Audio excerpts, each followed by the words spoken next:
My overall thoughts on heroin is just how surprising and how addicting the drug is just how someone can go from being addicted to just medication like prescription drugs to and that would lead being addicted into heroin and much heavier things.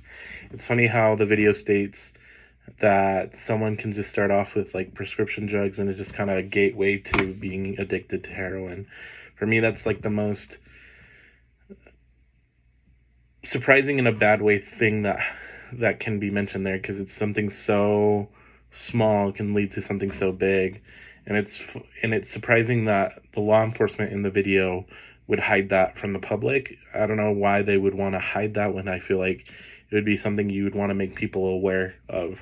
That was the most surprising. That was one of my biggest takeaways, is there was 40 people that had been listed in that video, including Whitney Houston's daughter, that had died from heroin and from other drugs in her system. And it was just something that law enforcement was kind of just pushing under the rug, and it was just so frustrating to see that, just because I feel like law enforcement should be advocating to stop it, to not want it in their communities, and just to kind of make people aware of what it can do to someone in a negative way.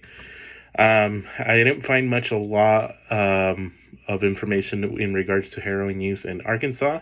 A lot of the biggest drugs that are being transported in Arkansas right now are methamphetamine.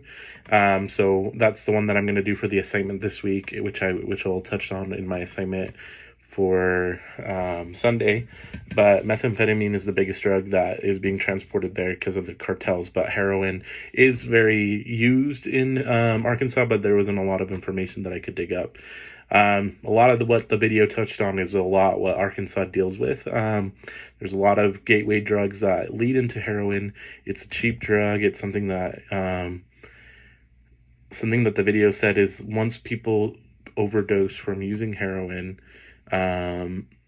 people want to get that drug for some reason, because they want to experience that high, because they've had it from other drugs. They can't experience it from other drugs now, so they want to try it from heroin. So it's weird that people wanted to get that drug after seeing someone overdose from it.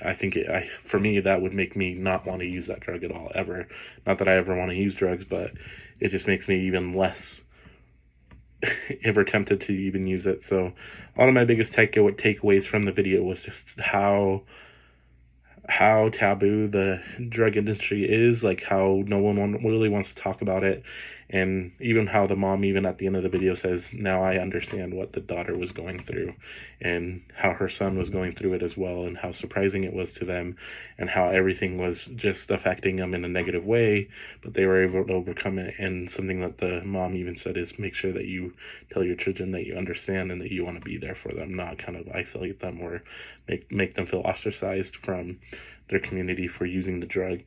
So those were my biggest takeaways, and I really do appreciate the video, because it kind of shines a light on like the taboo-ness of drug use, how we need to take it more seriously, how we need to approach it differently, and how we can help others in the community handle drugs better. Again, I wish I would have found something more comparable with Arkansas and see what's going on there with heroin, but mainly the things that I was able to find was methamphetamine, which is also an addicting drug, and very, very used by many people.